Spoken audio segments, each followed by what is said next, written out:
তো সবাইকে good morning and জয় হিন্দ। তো আশা করি সবাই ভালো আছো। তো আজকে যে আমরা দেখবো যে এসএসসি জিডিতে যে পঞ্চবার্ষিক পরিকল্পনা, সেখান থেকে মোস্ট ইম্পর্টেন্ট প্রশ্ন, যে প্রতি বছর এখান থেকে 2টা প্রশ্ন আসে, ঠিক আছে। তো এই প্রশ্নগুলো আমরা দেখবো 2024 থেকে 25-এর যে এসএসসি জিডি এক্সাম হবে, সেই এক্সামের জন্য আমরা আজকে যে এসএসসি জিডি সে পঞ্চবার্ষিক পরিকল্পনা আমরা প্রশ্নগুলো এবং দেখবো, এবং এর মধ্যে যতগুলো আছে আমরা পুরো একবারে দেখে নেবো, ঠিক আছে। তো তোমরা নোট খাতা নিয়ে বসে যাও, এবং চ্যানেলটা যদি তোমার প্রথম বছর চ্যানেলকে বসে তোমরা কিন্তু সাবস্ক্রাইব করে বন্ধুদের কাছে শেয়ার করো। যারা জিকেতে অনেক উইক আছে তাদের জন্য কিন্তু এই ভিডিওটা অনেকই महत्वपूर्ण হতে চলছে, ঠিক আছে। তো ক্লাসটাকে শুরু করি। তো আমার নাম হচ্ছে সামির আলম, ঠিক আছে। আমি হচ্ছে ওয়েস্ট বেঙ্গল থেকে। তো যারা ওয়েস্ট বেঙ্গল আছে তারা অবশ্যই নিজের ডিস্ট্রিক্টের নামটা কমেন্ট করে জানাবে, আর যারা আদার স্টেট থেকে আছো তারাও কিন্তু জানাবে কোন স্টেট থেকে আছো, বেঙ্গলি ল্যাঙ্গুয়েজ। তো বন্ধুরা, আশা করি আজকে যে আমরা যে পড়বো সেটা হচ্ছে অর্থনৈতিক বিষয়টি গুরুত্বপূর্ণ, সেটা হচ্ছে ভারতের পঞ্চবার্ষিক পরিকল্পনা। এই পিডিএফটি তোমরা আমাদের হোয়াটসঅ্যাপ গ্রুপে পেয়ে যাবা। সেই হোয়াটসঅ্যাপ গ্রুপের লিঙ্ক এই ভিডিও ডেসক্রিপশন বক্সে দিয়ে দেবো, সেখান থেকে তোমরা ডাউনলোড করে নিতে পারবা, ঠিক আছে। তো আজকে যে আমরা পড়বো সেটা হচ্ছে আমাদের পঞ্চবার্ষিক পরিকল্পনা। ভারতের যে পঞ্চবার্ষিক পরিকল্পনা, সেই পঞ্চবার্ষিক পরিকল্পনা আমরা পুরো সম্পর্কে পড়বো, এবং এর সম্পর্কে আমরা যতগুলো প্রশ্ন আছে সম্পূর্ণ প্রশ্নগুলো কিন্তু আমরা এখান থেকে পড়ে নেব, ঠিক আছে। তো তোমরা ভিডিওকে যাদের একটু বেশি করে শেয়ার করো, যারা কিন্তু পঞ্চবার্ষিক পরিকল্পনা নিয়ে কোনো সমস্যা আছে তাদের কিন্তু একবারে যাতে ক্লিয়ার হয়ে যায় পঞ্চবার্ষিক পরিকল্পনাটা। তো 1950 যে পঞ্চবার্ষিক পরিকল্পনা একটি কমিশন গঠন হয়েছিল। তৎকালীন প্রধানমন্ত্রী ছিলেন কে? জওহরলাল নেহরু ছিলেন। ভারতে 1951 সালে প্রতি 5 বছরে অন্তরে পঞ্চবার্ষিক পরিকল্পনা হয়েছিল। মানে যখন ভারতে জওহরলাল নেহরু আসলেন, তিনি প্রতি 5 বছর পরে কী হলেন? পঞ্চবার্ষিক পরিকল্পনা করলেন। কবে করলেন? 1951 থেকে 1950 তিনি আসলেন। 1951 তিনি ভারতে 1951 সালে থেকে বর্তমানে পর্যন্ত যে পঞ্চবার্ষিক পরিকল্পনা গৃহীত হয়েছিল, সেগুলো নিয়ে আমরা এখন জানবো যে কতগুলো পঞ্চবার্ষিক পরিকল্পনা করা হয়েছিল, কবে থেকে 1951 থেকে যতগুলো পঞ্চবার্ষিক পরিকল্পনা করা হয়েছিল। তো সর্বপ্রথম করা হয়েছিল প্রথম পঞ্চবার্ষিক পরিকল্পনা। তো প্রথম যে পঞ্চবার্ষিক পরিকল্পনা করা হয়েছিল সেটা কার নীতিতে করা হয়েছে? সেটা হাইড্রোড্রোমার কৌশল উপরে ভিত্তি করে এই পঞ্চবার্ষিক পরিকল্পনা গঠন করা হয়েছিল। কবে? 1951 সালে তৎকালীন প্রধানমন্ত্রীকে জওহরলাল নেহরু প্রথম পঞ্চবার্ষিক পরিকল্পনা কী করলেন? পেশ করলেন। এর সময় ছিল কবে? 1951 থেকে 1956 পর্যন্ত, যে এর কী সময়কাল করা হয়েছিল প্রথম পঞ্চবার্ষিক পরিকল্পনা। এর উদ্দেশ্যগুলি কী ছিল? এর উদ্দেশ্যগুলি ছিল যে এর উদ্দেশ্য ছিল কৃষি, ভারতের কৃষি ও সর্বোচ্চ ব্যবস্থাকে উন্নয়ন করার জন্য, মানে ভারতের যে কৃষি ব্যবস্থা সেটাকে উন্নতি করার জন্য। দ্বিতীয় ছিল দ্বিতীয় বিশ্বযুদ্ধ। যখন দ্বিতীয় বিশ্বযুদ্ধ হলো তখন দেশ ভাগের ফলে যে অর্থনীতি মানে দুর্গঠিত হয়েছিল, সেই দুর্গঠিতকে একটু মজবুত করার জন্য এই প্রথম পঞ্চবার্ষিক করেছে। তারপরে কী হয়েছিল? দেশের যে মুদ্রাস্ফীতি সেটাকে রোধ, মানে যে কমে যাচ্ছে মুদ্রাগুলো সেগুলো বাড়ার জন্য যাতে করানো যায়। তারপরে যে কী খাদ্য সংগঠন, যে খাদ্য সংগঠন দেখা গেলো, সেই খাদ্য সংগঠনগুলো সমাধান করা হয়েছিল। তারপরে ছিল কাঁচামাল উৎপাদন বৃদ্ধি, যাতে কাঁচামাল শাক সবজি হয়ে গেল, তারপরে যতগুলো যন্ত্রপাতি আছে তাদের বৃদ্ধি করার জন্য করা হয়েছিল। তারপরে কী হচ্ছে? ভারতের জীবনযাত্রার মান উন্নতি করা হয়েছিল। তারপরে কী হচ্ছে? পরিবহন ও যোগাযোগের ব্যবস্থা উন্নয়ন করে, যাতে আমরা এক জায়গা থেকে অন্য জায়গায় যেতে পারি। তাতে যেরকম দিল্লি থেকে আমরা তাড়াতাড়ি কী হয় কলকাতা আসবো, তার জন্য পরিবহন ব্যবস্থাকে উন্নত করা ছিল এই প্রথম পঞ্চবার্ষিক পরিকল্পনা। তো প্রথম পঞ্চবার্ষিক পরিকল্পনা কী কী উন্নত করে, তোমরা কিন্তু এই প্রশ্নগুলো, এই পয়েন্টগুলো তোমরা ভালো করে উদ্দেশ্যগুলো মনে রাখবো, ঠিক আছে। তারপরে দেখবো এই পরিকল্পনার লক্ষ্য মাত্র 2.1% এবং লক্ষ্য পূর্ণ হয়েছিল 3.6%। এই লক্ষ্য ছিল যে কত % ছিল? 2.1%, কিন্তু যে পূরণ করা হয়েছিল কত? 3.6% পূর্ণ করা হয়েছিল। তারপর হচ্ছে দ্বিতীয় পঞ্চবার্ষিক পরিকল্পনা কবে থেকে গৃহীত হয়েছিল? তো দ্বিতীয় জাতীয় পরিসংখ্যা বিধি প্রাপ চন্দ্র মোহন 20 দ্বিতীয় পঞ্চবার্ষিক পরিকল্পনা এটা রূপরেখা বা মণ্ডল তৈরি করেছিলেন, যা তৎকালীন পণ্ডিত জওহরলাল নেহরু কিছু সংশোধন করলেন। যখন কেউ করলেন ভারতে যখন পরিসংখ্যাবিদ করে, তখন কী ছিলেন? প্রসাদ ছিলেন কে? চন্দ্রমোহন 20 ছিলেন দ্বিতীয় পরিবহন। কিন্তু তিনি যে ত্রুটিগুলি করলেন, সেই ত্রুটিগুলির মধ্যে যেগুলো ভুল ছিল, সেই ভুলগুলি কে সংশোধন করে? জওহরলাল নেহরু সংশোধন করলেন, ঠিক আছে। এইরূপ দেখা যায় যে যোগাযোগ এবং তার পরিকল্পনাকে নেহরু কী বললেন? এই দ্বিতীয় পরিকল্পনা কী বললেন কে? মহান 20 পরিকল্পনা নামে পরিচিত করলেন। দ্বিতীয় পরিকল্পনা কী বললেন? মহান 20 নামে পরিচিত করলেন, ঠিক আছে। সময়কাল কবে ছিল? যখন প্রথম পরিকল্পনা ছিল 1956 থেকে করা হয়েছিল, ঠিক আছে। এটা 1956 থেকে 1961 পর্যন্ত করা হয়েছিল দ্বিতীয় পঞ্চবার্ষিক পরিকল্পনা, ঠিক আছে। এর উদ্দেশ্য কবে? এর উদ্দেশ্য হলো কী ছিল? তো যে উদ্দেশ্য হলো এই পরিকল্পনা ভারী শিল্প ও উপরে বেশিরভাগ জোর দেওয়া যায়, মানে শিল্পগুলো যাতে আমার বেশি করে জোর উৎপাদন করার জন্য বেশি করে জোর দেওয়া। তারপরে ক্ষুদ্র ও কুটির শিল্প বিকাশ ঘটেছিল। তারপরে কী করেছে, দূরত্ব শিল্পায়ন ও পণ্য বৃষ্টিপাত করেছে। তারপরে কী করেছে, অর্থনৈতিক ক্ষমতা বন্টন ভারসাম্যতা প্রতিষ্ঠা করে। তারপরে কী করেছিল, জলবিদ্যুৎ প্রকল্প ও লোহা ইস্পাত কারখানা, মানে কারখানাগুলো জলবিদ্যুৎ যাতে আমরা পুরো ভারতের মধ্যে জলবিদ্যুৎ পৌঁছাতে পারি, এই জন্য কী করেছিল, এই দ্বিতীয় পরিকল্পনায় কাজ করা। এবং কী করেছিল, ইস্পাত কারখানা যাতে আমরা যে বড় বড় ফ্যাক্টরিগুলো চা পাতা, তারপরে হয়ে গেলো আমাদের যে গাড়ি কারখানা তৈরি করা, সেই ফ্যাক্টরিগুলোতে অনেক শতাংশ দেওয়া ছিল।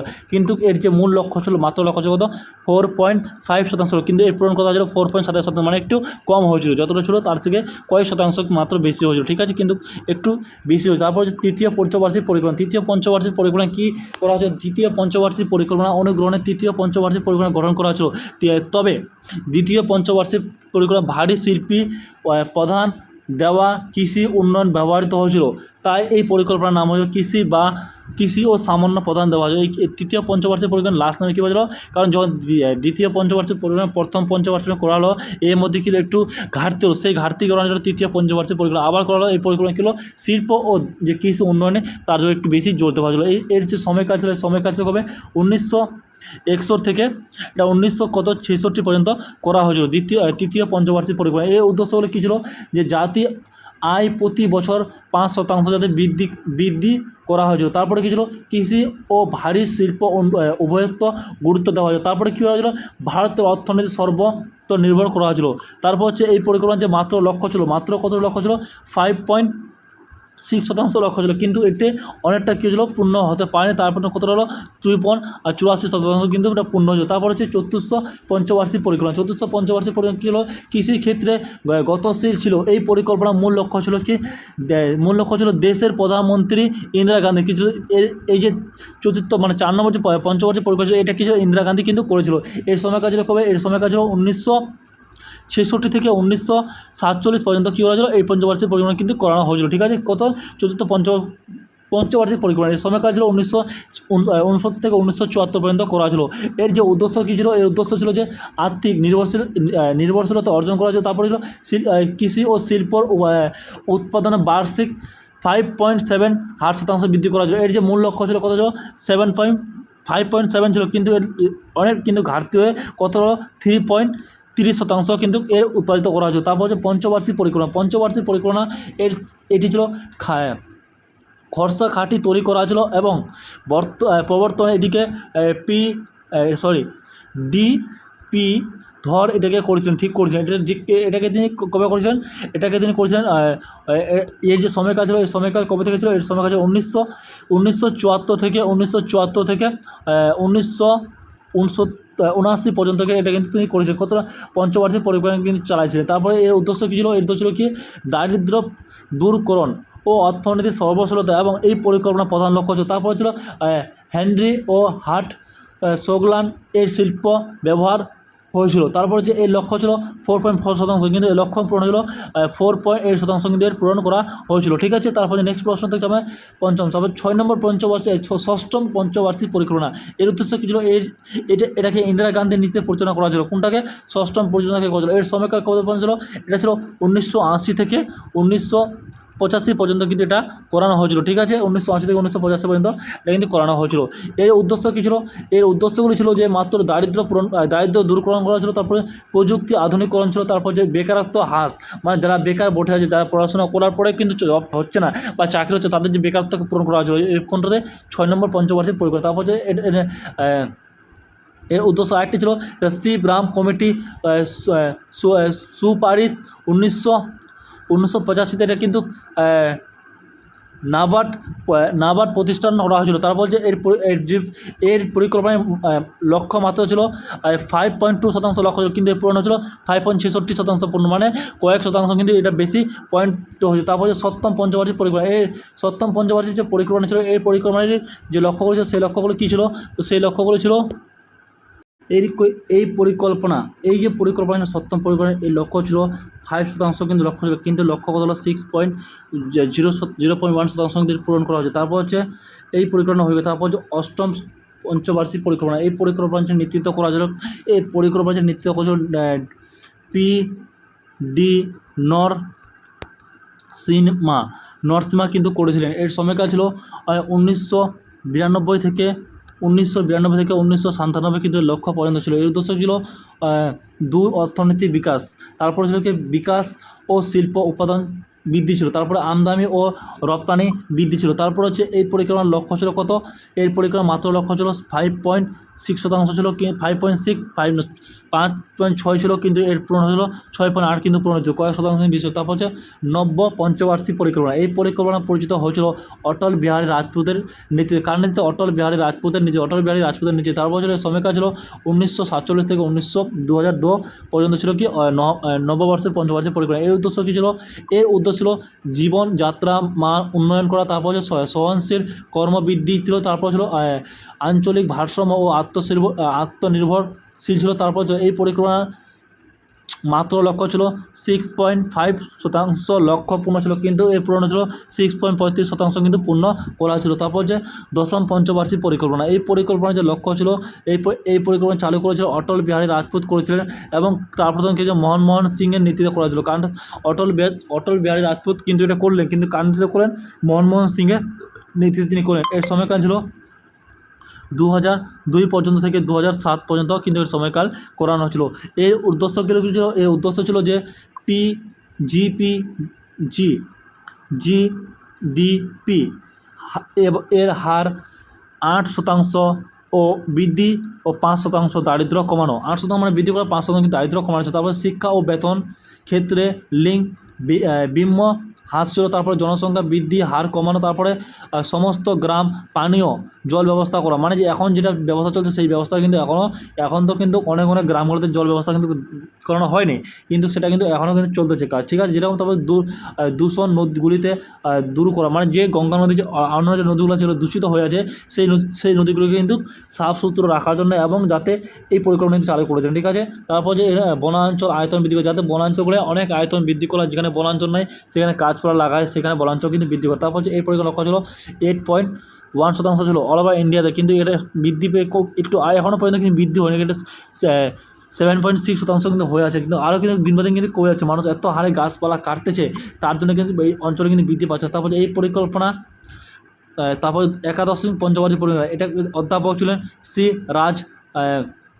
রাজেন ছিলেন। এর সময়কাল ছিল 2007 থেকে 2012 পর্যন্ত ছিল। 2007 থেকে 2012 পর্যন্ত কিন্তু এই পরিকল্পনা চালু করা ছিল। এই উদ্দেশ্য ছিল যে বেকারত্ব হার 5%-এর নিচে আনা, তারপর শিক্ষার লিঙ্গ বিম হার কমিয়ে 10% করা, তারপর হচ্ছে বনাঞ্চল 5% বৃদ্ধি করা, তারপরে বিশ্ব সর্বস্ত সূচনা অনুযায়ী বায়ু দূষণ হার কমানো। তারপর হচ্ছে এই পরিকল্পনার লক্ষ্য ছিল 9% লক্ষ্য ছিল, কিন্তু এটা কিন্তু 8% হচ্ছে। এখনও পর্যন্ত কিন্তু আরও কিন্তু বাড়া দরকার, কিন্তু দিন বাদে কিন্তু কমে যাচ্ছে। তারপর হচ্ছে আমাদের দ্বিদশ পঞ্চবার্ষিক পরিকল্পনা। এই পরিকল্পনায় কমিশন দ্বারাই এর পরিকল্পনাটি প্রস্তুত করা হয়েছিল। এইটি হলো ভারতের সর্বশেষ পঞ্চবার্ষিক পরিকল্পনা, মানে সর্বশেষ লাস্ট যেটা হচ্ছে এটা 2012 থেকে 2017 পর্যন্ত, কিন্তু এটা হচ্ছে লাস্ট পঞ্চবার্ষিক পর্যন্ত, যেটা আমাদের 12 নম্বর পঞ্চবার্ষিক পরিকল্পনা বলা হয়েছিল। এর উদ্দেশ্য ছিল কি ফার্স্ট এড সুসাইড সুন্ট্রাবেল অ্যান্ড মোর ইনক্লুডেড গ্রোথ। তারপর হচ্ছে 10% দারিদ্রতা দূরকরণ ছিল। তারপর যে এই পরিকল্পনার লক্ষ্য ছিল 8.2%। এখন পর্যন্ত কতটা হয়েছে, কিন্তু সেটা কিন্তু এখনও পর্যন্ত হয়ে যায়নি। তারপর হচ্ছে এই যে পিডিএফটি, এই পঞ্চবার্ষিক পরিকল্পনার পিডিএফটি ডাউনলোড তোমরা কোথায় করবা, সেটা আমাদের হোয়াটসঅ্যাপ গ্রুপ, ঠিক আছে। সেই হোয়াটসঅ্যাপ গ্রুপে তোমরা কিন্তু পেয়ে যাবা। তার নম্বরটা আমি তোমাকে দিয়ে দিচ্ছি, যদি তোমরা না পাও, ঠিক আছে, তবে 9907264641 এই হোয়াটসঅ্যাপ নম্বরে তোমরা হাই লিখে সেই গ্রুপে জয়েন হয়ে যাবে, বা গ্রুপের লিঙ্ক তোমাদের এই ভিডিও ডেসক্রিপশন বক্সে মিলে যাবে, যাতে তোমাদেরকে প্রতিদিন পিডিএফ চাইতে না হয়, ঠিক আছে। তো আবার আমরা এরকমই মোস্ট ইম্পর্ট্যান্ট প্রশ্নের সঙ্গে আবার আমরা নেক্সট ক্লাসে আসবো। তোমাদের ক্লাসটা কীরকম লাগলো তোমরা অবশ্যই কমেন্ট করে জানাও, আর তোমরা এই ভিডিওটা যাদের সাথে শেয়ার করো, যারা তোমাদের জিকে উইক আছে তারা যাতে আমাদের সঙ্গে যুক্ত হয়ে প্রত্যেকটি ক্লাস নিয়ত নিলে তোমরা কিন্তু জিকেতে অনেক ভালো নম্বর নিয়ে আসতো। আমরা কিন্তু প্রতি সানডেতে আমরা কিন্তু মক টেস্টও নিয়ে আসবো, ঠিক আছে। তো আবার দেখা হবে পরের ভিডিও। তো সবাই ভালো থাকো, সুস্থ থাকো।